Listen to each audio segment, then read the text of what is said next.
बिस्मिल्लाहिर्रहमानिर्रहीम। नाज़रीन, इस वीडियो क्लिप में आपको ये बताया जाता है कि गंदम के बीज को सीड ट्रीटमेंट करने का क्या फ़ायदा होता है। ख़ासतौर पर होमरे या इस तरह मिलती जुलती जिसके अंदर भी अमीडा क्लोप्रेट प्लस टैबुकोनाजोल या कोई क्लोथियानिडिन वगैरह ये ज़हरें होती हैं। तो ये लेकिन होमरे के हवाले से चलो बात कर लेते हैं। 2 ग्राम 80 किलो के साथ बीज के हिसाब से जो है ना, यानी 50 किलो का बीज है तो उसको 100 मिलीलीटर दवाई ये लगाने की सिफारिश की जाती है। इससे इब्तदाई किस्म के जो फंगस है उसे बचाती है, कीड़े इब्तदाई कीड़ों से भी बचाती है। वो गाँव जल्दी हो जाता है, उसकी जड़ें जो है ना काफ़ी गहरी बन जाती है, फौरी तौर पर ना उसकी बढ़ोतरी की रफ्तार बेहतर होती है। इब्तदाई टोरा जो है ना गंदम का, ये सीड ट्रीटमेंट करके लगाई गई हो तो उसका इब्तदाई टोरा बेहतर होता है। ऐसे लगता है जैसे कोई इसके अंदर खुराक भी मौजूद हो।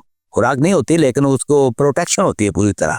मड़ा बीज जो है, बारीक बीज जो है वो भी उगाता है, वो पौधे भी एस्टेब्लिश हो जाते हैं। तो जब ताकतवर जो फसल है उसके अंदर एक किस्म की खास निजामत पैदा हो जाती है बीमारी के खिलाफ। तो तेले का हमला जो है ना ये दिसंबर तक तो होता नहीं, लेकिन बाद में जो फरवरी मार्च में आकर तेला अटैक करता है उसका अटैक भी कम होता है। तो हमें स्प्रे करने की जरूरत नहीं रहती, जिस तरह पैदावार में इजाफा होता है। तो खासतौर पर बारानी गंदम जो है ना इसको सीड ट्रीटमेंट करने की ज़्यादा ज़रूरत होती है कि कम वतर में गंदम खारिश की जाती है। फुट राट की बीमारी अटैक करते हैं, ज़मीन के अंदर दीमक का भी और ज़मीनी कीड़े बीटल वगैरह उन सब के खिलाफ जो है ना बीज की हिफाजत हो जाती है। इसी तरह आपाश इलाकों में जो है ना खास ज़्यादा अगेती या ज़्यादा पिछेती गंदम, इसको तो सीड ट्रीटमेंट करनी ज़्यादा ज़रूरी है। बाकी नवंबर के दौरान जो मिड सीजन में काश्ता गंदम है ना उसको सीड ट्रीटमेंट ना भी की जाए तो गंदम जो है ना ज़बरदस्ती होगी आती है, कोई इतना भी मामला नहीं है।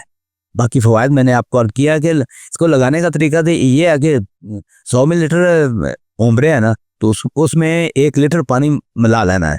ये 1100 मिलीलीटर बन जाना टोटल। तो इसको जो ना इसके 4 किलो बीज के ऊपर जो है थोड़ा थोड़ा करके खाली बोतल ले लें, पेप्सी की खाली बोतल में सुराख करके, जिस तरह के ट्यूनिंग करने वाला वो मकैनिक हजरात करते हैं कि प्रेशर के साथ थोड़ी थोड़ी गिराते जाएं और दस्ताने चढ़ाकर हाथ से मलते जाएं। तो इस तरह सीड ट्रीटमेंट सीड ट्रीटर से भी की जा सकती है। मगर क्या ये मेरा ख्याल है कि जो बंदा अच्छे तरीके से गंदम को उसको लगाना चाहता है ना उसे चाहिए कि खासतौर पर बरामी इलाकों में सीड ट्रीटमेंट करके गंदम लगाने की सिफारिश की जाती है।